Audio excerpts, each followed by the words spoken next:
अस्सलामुअलैकुम। मैं आपको खुशामदीद कहता हूँ प्रोग्राम इन उर्दू के एक और ट्यूटोरियल में। इस ट्यूटोरियल में हम सीखेंगे functions and methods in C sharp. C sharp में फंक्शन और मेथड्स किस तरह यूज़ करेंगे। सबसे पहले हम देखते हैं कि फंक्शंस और मेथड्स क्या होते हैं। फंक्शंस और methods are exactly the same होते हैं, बिल्कुल सेम चीज़ है सी शार्प में। लेकिन विजुअल बेसिक में फंक्शन रिटर्न करता है वैल्यू और मेथड कोई भी वैल्यू रिटर्न नहीं करता। हम इसके बारे में बाद में थोड़ी देर में जानते हैं कि रिटर्न और नॉट रिटर्न का क्या मतलब है। द मेन रीज़न कि हम फंक्शंस और मेथड्स यूज़ करते हैं अपने प्रोग्राम में to avoid repeating code for easy maintenance. Big to divide big function और अ मेथड। एक बहुत बड़ा फंक्शन है जिसमें लेट्स से 60 लाइन्स का है, 70 लाइन्स का है, तो उसको स्मॉल लिटिल चंक्स में डिवाइड करते हैं ताकि उसकी मेंटेनेंस और डिबगिंग इजी हो। और कोड रीयूज़ के लिए हम फंक्शन और मेथड बनाते हैं। इस और एक दो और वीडियोस में मैं आपको बताऊंगा इन तीनों रीजंस को प्रैक्टिकली आपको दिखाऊंगा। तो चलते हैं, स्टार्ट करते हैं। अपना पहला फंक्शन और मेथड बनाते हैं। तो स्टार्ट करते हैं, एक नया प्रोजेक्ट बनाए, विंडो प्रोजेक्ट, और उसको मैंने नाम देता हूँ फंक्शन डेमो। स्टार्ट हो गया, सी शार्प वर्जन है।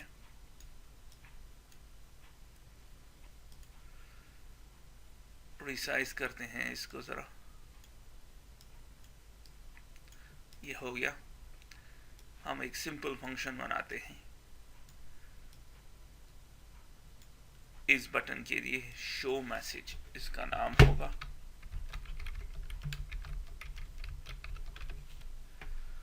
और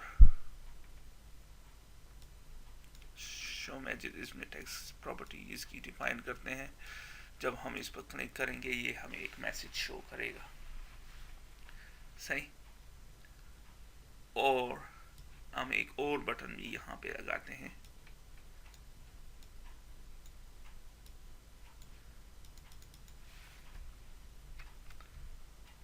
और इसको भी देते हैं एक टेक्स्ट मैसेज, डिस्प्ले मैसेज।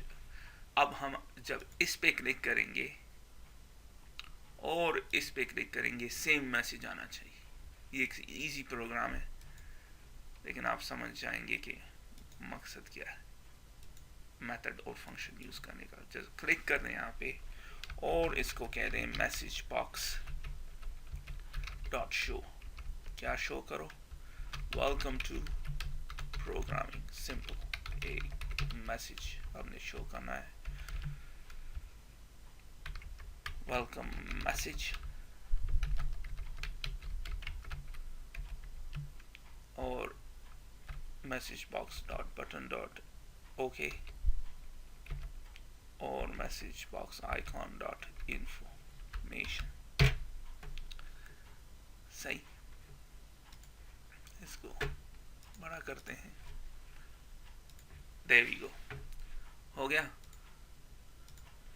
जैसे ये रन करते हैं इस प्रोग्राम को तो ये आपको ये मैसेज शो करेगा। ये कुछ नहीं शो करता, लेकिन हम चाहते हैं यही कोड कॉपी कर दें।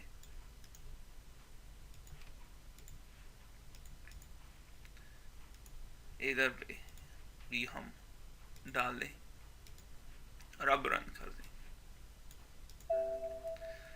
वेलकम टू प्रोग्रामिंग और वेलकम टू प्रोग्रामिंग, सिंपल है, कोई मसला नहीं है। अब मैं चाहता हूँ इधर मैं लिखूँ सी शार्प।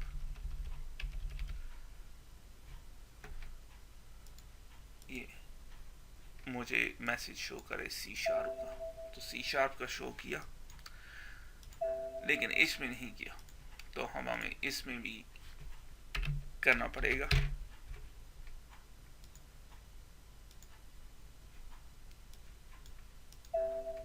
आप देख रहे हैं मैसेज अब इक्वल हो गया।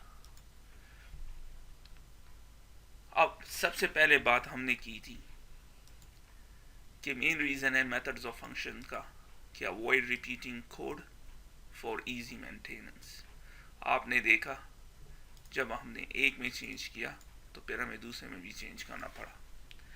क्या कोई ऐसा तरीका नहीं है कि जब कि हम एक ही जगह पे इसको चेंज कर दें और दोनों जगह पे मैसेज चेंज हो जाए एक ही दफ़ा चेंज करने में? चूँकि एक सिंपल एग्जांपल है तो बहुत इजी तरीके से हमने कर दिया, लेकिन बहुत कॉम्प्लिकेटेड एग्जांपल आएंगी जब आप एक्चुअल रियल वर्ल्ड प्रोग्रामिंग करेंगे। तो हम आसानी से कर सकते हैं, इस मैसेज का मेथड बना देते हैं पब्लिक वॉइड कि कोई रिटर्न टाइप ना हो, वेलकम मैसेज उसका नाम, और जस्ट कॉपी कर दे इसको यहाँ से और फिर इसको यहाँ पे आसानी से आप कॉल कर सकते हैं इस मैसेज को वेलकम मैसेज। और जिस तरह आप कोई और फंक्शन यूज करते हैं अपने प्रोग्राम में,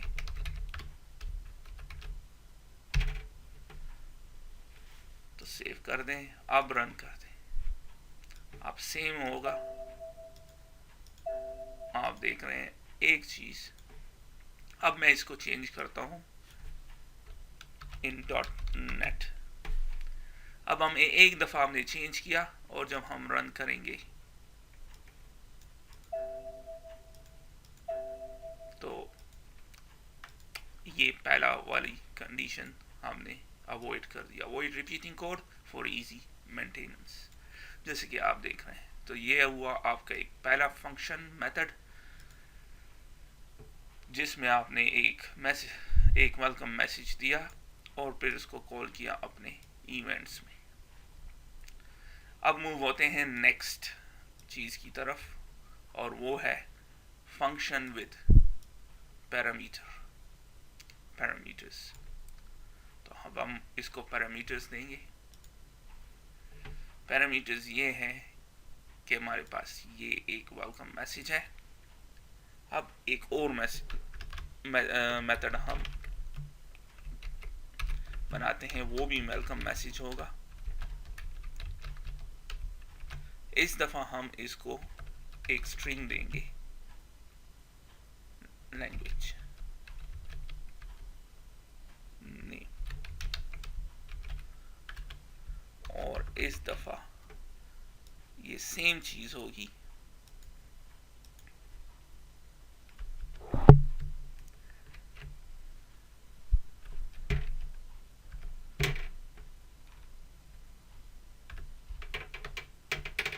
इस दफा हम instead of .NET here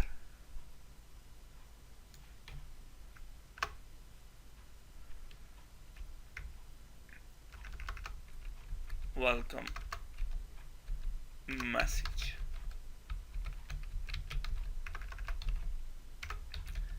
तो किस तरह हम स्ट्रिंग को डिफाइन करें, उसको वेलकम मैसेज दें, हो गया। और उसमें हम लिखेंगे welcome to programming, same thing, space दें प्लस जो वैल्यू हम सप्लाई करेंगे, लैंग्वेज नेम। तो जैसे ये यहाँ पे आएगा इसे स्मॉल कर दें, और आप देख रहे हैं जैसे ये मैसेज यहाँ पे जब ये इस मेथड में आएगा, इसको ये मैसेज बॉक्स को ये वैल्यू सप्लाई कर देगा और हमें मैसेज नजर आ जाएगा। अब हम इस पैरामीटर को किस तरह यूज करेंगे,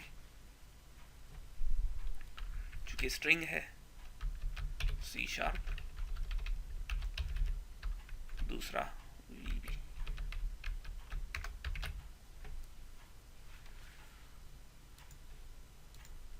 तो रन कर दें। जब रन होगा तो अब आप देख रहे हैं पहला मैसेज C# शो कर रहा है और दूसरा VB शो कर रहा है, क्योंकि हम अब अपने मेथड को वैल्यू सप्लाई कर रहे हैं, वो वैल्यू यहाँ पे यूज़ होता है यहाँ पे, और फिर इसको ये वेरिएबल सप्लाई करता है एज ये स्ट्रिंग, और फिर ये हमें शो करता है। तो अब हमने सीखा कि कितनी आसानी के साथ हम फंक्शन विद पैरामीटर्स बना सकते हैं। अब कुछ फंक्शंस होती हैं जो कि रिटर्न करती हैं वैल्यूज को, तो ये किस तरह होगा? तो आइए चलते हैं, ये भी करते हैं रिटर्न वैल्यू। अभी तक आपने देखा हमारे फंक्शन कोई वैल्यू रिटर्न नहीं करते, क्योंकि हमने यहाँ पे वॉइड लिखा, तो ये कोई रिटर्न नहीं करता, कोई वैल्यू रिटर्न नहीं करता। अब हम चाहते हैं कि जब हम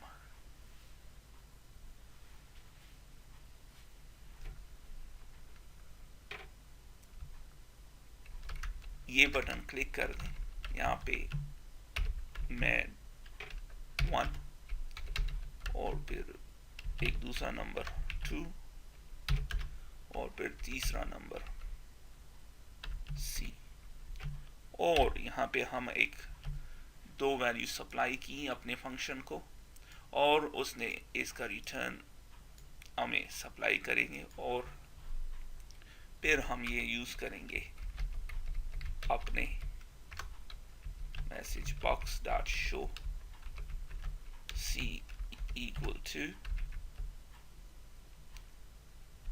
और फिर C। तो फंक्शन हम पहले बना देते हैं। फंक्शन क्या होना चाहिए, यहाँ पे इधर ही बना देते हैं।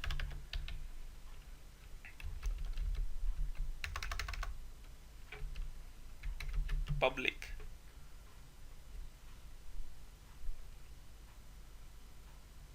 रिटर्न करेगा, तो इंटीजर हमें रिटर्न करेगा सम और ऐड, फिर 2 पैरामीटर्स हमने सप्लाई की इसको, और आखिर में रिटर्न क्या करेगा, रिटर्न हमें a प्लस b ये रिटर्न करेगा। तो हम अब यहाँ पे ऐड a और b कर देते हैं, तो आप देखेंगे जैसे ही मैं क्लिक करूंगा 3 रिटर्न हो गया। क्या हो रहा है अब यहाँ पे, हमने 2 इंटीजर डिक्लेयर की और फिर एक तीसरा इंटीजर भी डिक्लेयर किया, और हमने एक फंक्शन कॉल की जो कि यहाँ पे है। फंक्शन का मकसद ये है कि ऐड करो a और b को, तो हमने वो वैल्यू सप्लाई की, फंक्शन ने उसको ऐड किया और वापस आ गए यहाँ पे, और हमें ये वैल्यू आ गई, C में स्टोर हो गई, और फिर हमने उसको डिस्प्ले कर दिया। तो ये है एक फंक्शन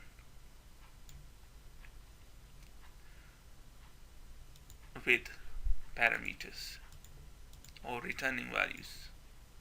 तो अब आपने देखा कि किस तरह फंक्शन बनाते हैं हम जो वैल्यूज को रिटर्न करता है। इसी तरह आप स्ट्रिंग भी रिटर्न कर सकते हैं, यहाँ पे स्ट्रिंग हो जाएगा, डेसिमल भी रिटर्न कर सकते हैं बड़ी आसानी से। मैं इसको डेसिमल कर देता हूँ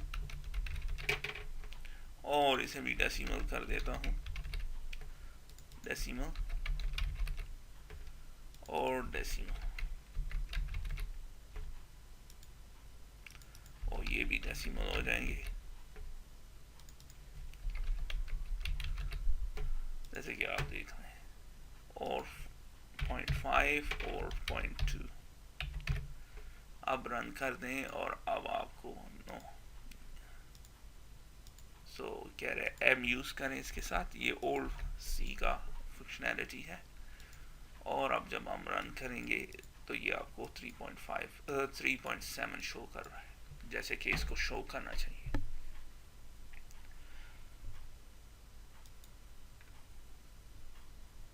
अब क्या हो रहा है यहाँ पे कि जैसे कि आप देख रहे हैं फंक्शंस ने, हमने अभी तक पढ़ा है सिंपल फंक्शन फर्स्ट, और सिंपल फंक्शंस जो कि कुछ रिटर्न नहीं करता, सिर्फ वेलकम मैसेज है। उसके बाद हमने सीखा पैरामीटर्स के साथ पैरामीटर्स के साथ, जैसे कि मैंने यहाँ पे पैरामीटर्स दिए, ये पैरामीटर्स के साथ फंक्शन। उसके बाद हमने सीखे फंक्शन जो कि वैल्यूज़ रिटर्न करते हैं, हमने इंटीजर भी सीखा और डेसिमल भी सीखा। अब मूव होते हैं, फॉर एग्जांपल मैं ये वैल्यू ना दूं,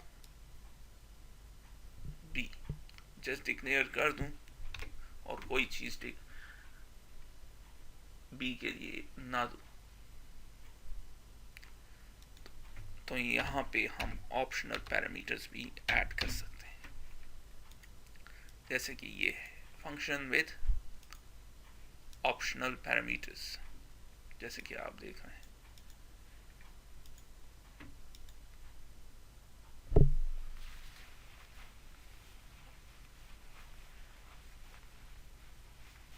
जैसे कि आप देख रहे हैं, रिटर्न्स करते हैं इंटीजर को,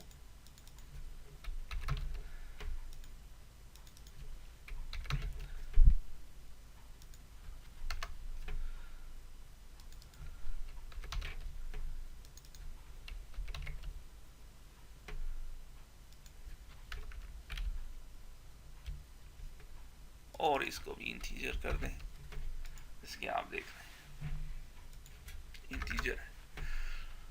अब ये है कि हमने तो ये सप्लाई नहीं किया, कह रहा है use of unassigned local variable, तो इसको डिलीट कर देते हैं और सिर्फ सप्लाई करते हैं ए।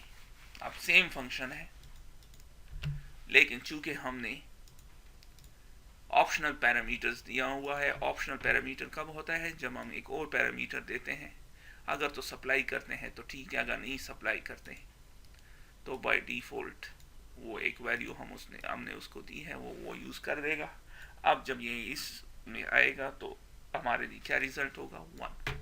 तो रन करते हैं, देखते हैं कि ठीक है या नहीं, तो 1। क्यों? हमने सप्लाई नहीं किया। लेकिन अगर हम सप्लाई कर दें, चूंकि ऑप्शनल है,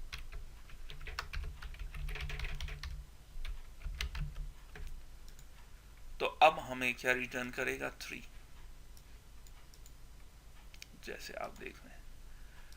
तो इस तरह आप क्रिएट कर सकते हैं अपने ऑप्शनल पैरामीटर C# में। एक चीज़ जो आप मेरे को बता दूं कि ये A और B है यहाँ पे, और हमने यहाँ पे भी A और B लिखा हुआ है, इट डजंट मैटर। यहाँ पे हम C और D भी कर सकते हैं,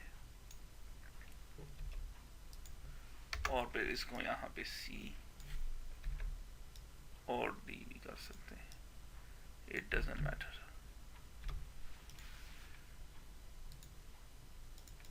तो जैसे ही हम रन करेंगे तो 3। एक चीज़, मैं ये वेरिएबल नेम चेंज करता हूँ, लेकिन फिर मुझे यहाँ भी चेंज करना पड़ेगा। आसान तरीका ये है कि इसको सेलेक्ट कर दे, राइट क्लिक, रिफ्रैक्टर, रीनेम, और इसको जो भी नाम आप देना चाहें, मैं देता हूँ X, और अप्लाई कर दें तो X हो गया। और इसी तरह इसको मैं Y दे देता हूँ, रीनेम Y। तो इस तरह आपको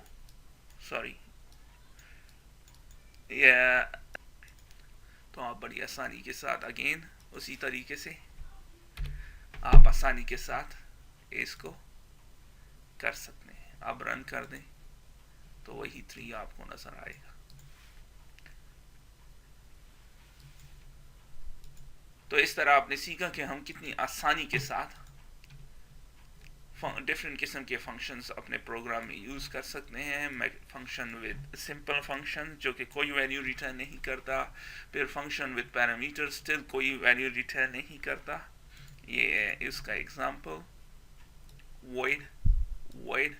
तीसरी किस्म हमने की function with returning the values, जो कि यहाँ पे है, रिटर्न हो रहा है returning the values, return keyword हम यूज़ कर रहे हैं। फिर हमने फंक्शन विद ऑप्शनल पैरामीटर्स भी यूज़ किए। अब हम मूव होते हैं आपने अब आपको ये समझ आ गई होगी। नेक्स्ट चीज है डिवाइड अ बिग फंक्शन और a method into small code. तो ये किस तरह होगा? हम एक और फॉर्म बनाते हैं यहाँ पे।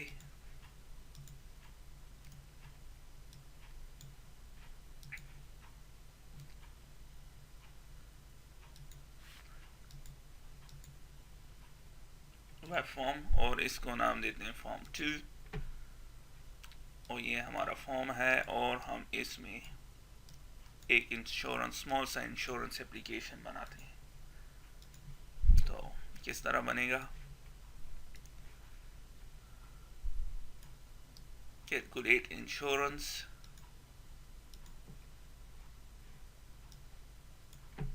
मैं यूजर डिफाइन इंटरफेस अभी बनाता हूँ, लेकिन इसको हम एक्सप्लेन करूँगा नेक्स्ट वीडियो में।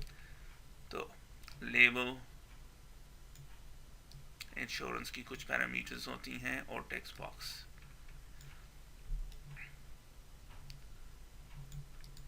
अब बार बार करने से बेहतर है जब इन दोनों को सेलेक्ट कर दें, कंट्रोल पे क्लिक कर दें और ड्रैग कर दें।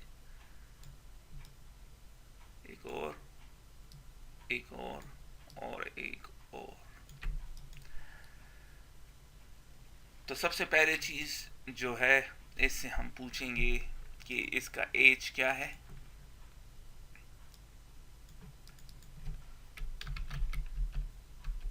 तो ये हमें एज बताएगा। फिर हम इससे पूछेंगे किस मुल्क में रहता है, कंट्री। फिर हम उससे पूछेंगे कि ये प्रीमियम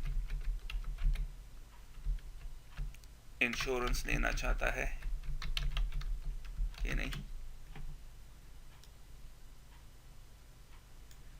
उसके बाद इससे पूछेंगे कि नो, इसके पास इन्होंने नो क्लेम, इन्होंने क्लेम किया है या नहीं किया, तो ये हमें बताएंगे।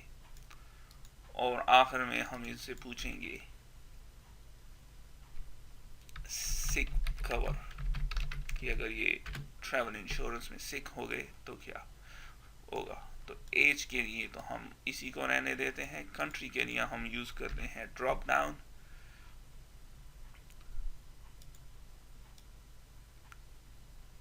ड्रॉप डाउन यूज करते हैं, और इसमें डिक्लेयर करते हैं कलेक्शन यूनाइटेड किंगडम, यूएसए और कनाडा। सही। Premium insurance combo box use करते हैं, रेडियो बटन यूज करते हैं हम, और इसके साथ हम एक और रेडियो बटन। तो इसका नाम ये हो जाएगा यस,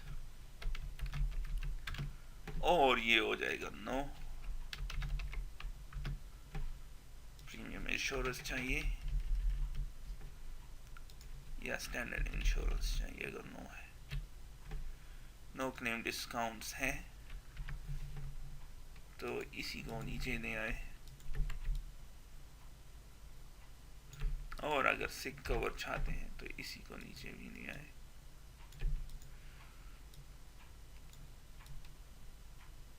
तो ये हमारा एप्लीकेशन होगा। हम इसके लिए एक मेथड बनाएंगे।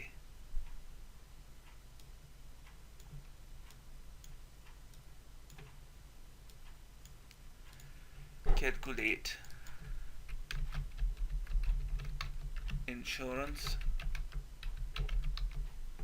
मैं इसको कॉपी कर देता हूँ, कॉपी, और इसका नाम कर देते हैं कैलकुलेट इंश्योरेंस बटन, ताकि हमें पता हो कि ये बटन है। और इसको नाम देते हैं क्लियर बटन।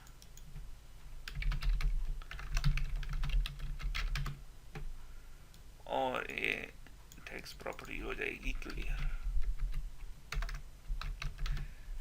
इसी तरह हम इसका नाम बदल देते हैं as text box.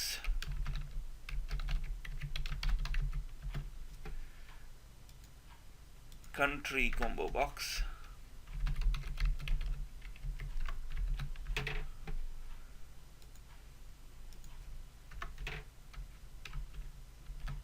yes radio, लेकिन किस चीज़ का yes रेडियो?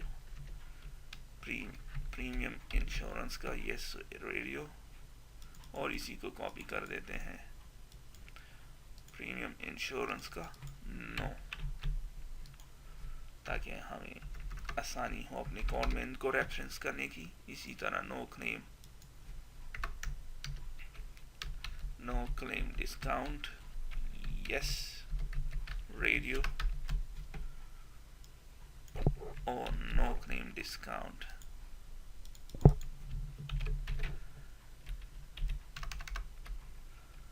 नो रेडियो, और आखिर में sick cover yes radio button, और no sick cover no radio button. तो इसके साथ ही मैं इस वीडियो को यहाँ पे फिनिश करता हूँ। मिलते हैं दूसरे वीडियो में, नेक्स्ट वीडियो में इसको कंप्लीट करते हैं तो आपको पता चलेगा, जिसमें हम ये कवर कर रहे हैं डिवाइड अ बिग फंक्शन और method into a small code. तो मिलते हैं थोड़ी देर में नेक्स्ट वीडियो में, तब तक के लिए खुदा हाफिज़।